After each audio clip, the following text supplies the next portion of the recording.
म्हणजे काय? आज प्रश्न तुम्हाला पडला असेल, पण लवकरच आपल्या समोर या प्रश्नाचं उत्तर घेऊन येत आहेत आपल्या शाळेचे विद्यार्थिनी। ही एक अशी कला आहे जिथं गाणं, नृत्य, अभिनय आणि प्रबोधन यांचा सुंदर संगम होतो। संत एकनाथांनी या कलेला समाज प्रबोधनाचं साधन बनवलं। भारूडच्या माध्यमातून ते समाजाला उपदेश करत, विचार करायला लावत।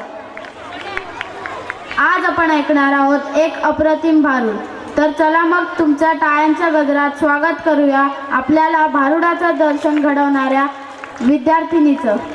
या भारूडच्या ओळी सोप्या वाटतात, पण यात लपलेलं तत्वज्ञान आपल्याला जीवनाचा खरा अर्थ सांगतं।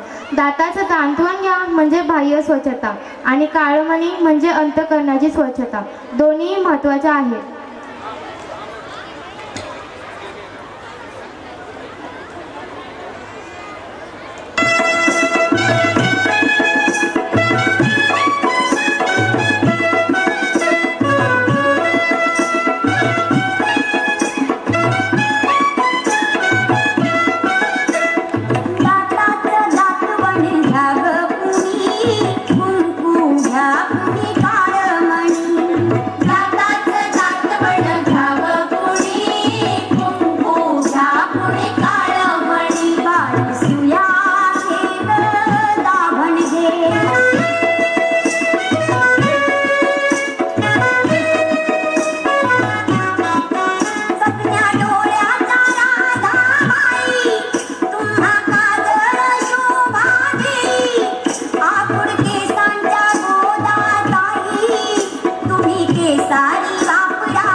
ची मुली